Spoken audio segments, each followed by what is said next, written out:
안녕하세요. 글쓰는 여행자 정태일입니다. 글쓰는 여행자, 매일매일 여행하는 기분으로 즐겁게 글을 쓰겠다는 뜻입니다. 저는 스피치라이터라는 직업을 갖고 있는 15년차 직장인입니다. 쉽게 말하면 조직에 소속된 연설문 작가라고 생각하시면 됩니다. 대통령의 글쓰기로 유명한 전 청와대 연설비서관 강원국 선생님이 대표적이시죠. 말의 품격, 언어의 온도를 쓴 이기주 작가도 스피치라이터 출신이라고 하더라고요. 스피치라이터는 보이지 않는 곳에서 리더의 말씀을 씁니다. 일의 특성상 매일매일 써내는 말과 글의 양이 꽤 많은데요. 틈날 때마다 제 이야기를 써서 지금까지 3권의 책을 낸 네이버 등록 작가이기도 합니다. 그래서 이런 질문을 회사에서 가끔 받습니다. 야, 회사 다니면서 어떻게 책을 3권이나 썼어? 다들 관심이 정말 많으십니다. 그런데 대부분 시작을 잘 안 하시거나 중도에 다 포기하시더라고요. 그러면서 책을 쓰지 못하는 여러 가지 이유를 하나하나 말씀하시는데 신기하게도 그게 너무 비슷해서 아예 그 패턴을 3가지로 정리해 봤습니다. 첫째, 책을 쓰면 뭐가 좋은지 잘 모르겠다. 책 쓸 이유가 없다는 겁니다. 둘째, 회사 생활만 해봐서 뭘 어떻게 쓸지 도저히 모르겠다.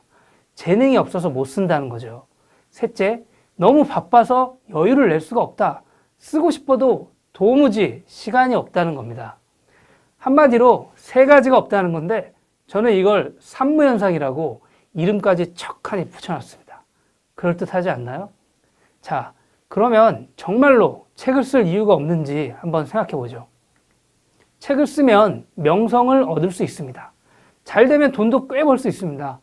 보통 정가의 10% 정도가 인세인데 이게 또 적지 않습니다. 이게 또 재미도 있습니다. 원래 사람은 말하는 동물이거든요. 누구나 내 이야기를 하고 싶어 합니다. 마지막으로 돈, 명성 이런 게 없어도 책 쓰기는 그 자체만으로도 매우 좋은 경험입니다. 내가 남들과 뭐가 다른지 깊게 생각해 볼 수 있죠. 그러면 회사 다니면서 책을 쓰면 뭐가 어떻게 달라질까요? 첫 번째, 그 분야의 전문가로 인정받을 수 있습니다. 일종의 퍼스널 브랜딩이죠. 야, 그거 김대리가 정말 잘해. 박 과장이 그거 하나는 최고지. 이런 평가를 들으시게 됩니다. 두 번째로는 자신감이 생깁니다. 뭐든지 할 수 있을 것 같아요. 그리고 주변에 사람들이 모입니다. 궁금하니까요. 콘텐츠가 있는 사람이 되는 겁니다. 산무현상의 두 번째, 재능이 없어서 못 쓴다고 말하는 분들이 참 많습니다. 도대체 뭘 어떻게 써야 하는지 하나도 모르겠다. 이런 얘기죠. 직장인들은 무슨 내용으로 책을 쓸 수 있을까요? 크게 4가지입니다. 인생, 취미, 일, 상상. 지금 회사 생활이 힘들고 지겨우신가요? 바로 그걸 쓰세요.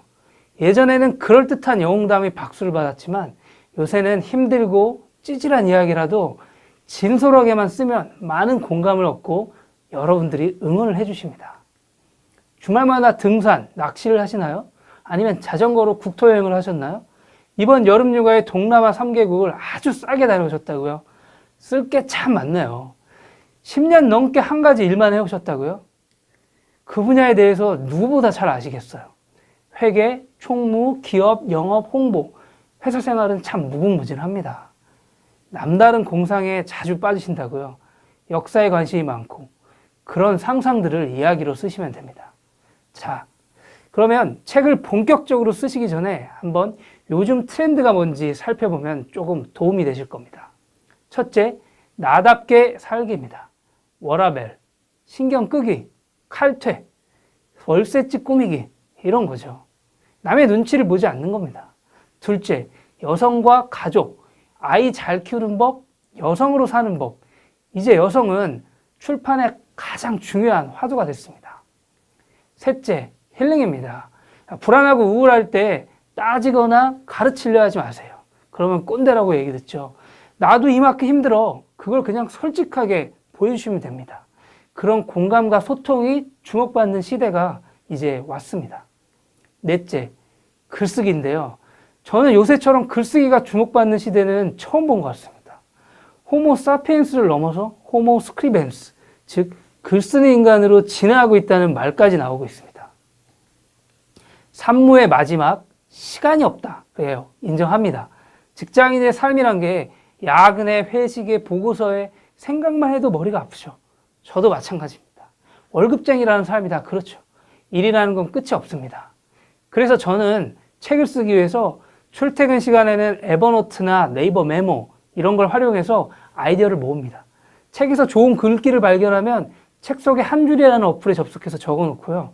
신문이나 드라마, 영화, 심지어는 찌라시, 만화 여러 가지 제가 쓰고 싶은 주제에 대해서 안테나를 이렇게 세우고 계시다가 평소에 하나하나 모아두시는 겁니다. 모아둔 이야기는 어떻게 하느냐?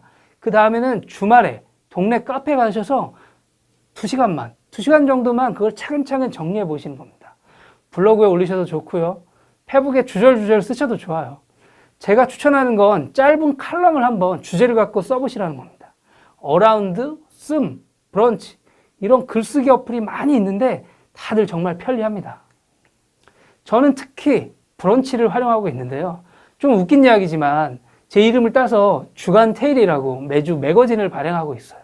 월간 윤종신 이렇게 자기의 특정 주제에 이름을 걸고 그 잡지를 만드는 것처럼 저도 매거진을 만들고 있습니다.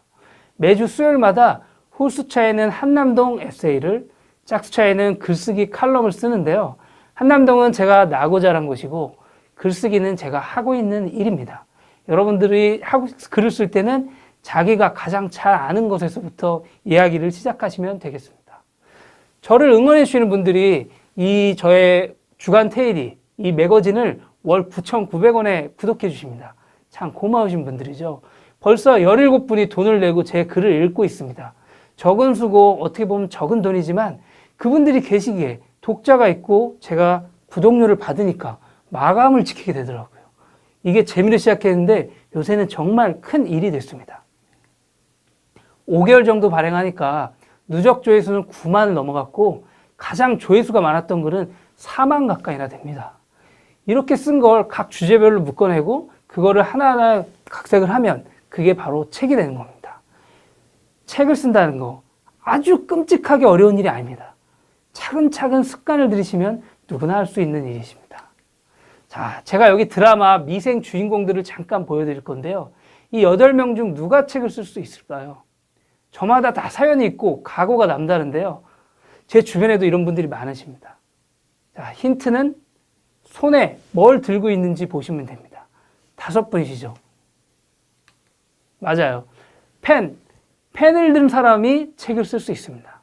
제가 여러분들께 마지막으로 말씀드리고 싶은 건 책은 누구나 쓸 수 있지만 아무나 쓸 수는 없다는 겁니다. 앞으로 제가 직장인이 책을 쓸 수 있는 방법을 하나하나 몽땅 다 알려드릴 테니까 지금부터 당장 저와 함께 책 쓰기를 시작해 보시는 거 어떨까요? 글 쓰는 여행자 정태일입니다. 고맙습니다.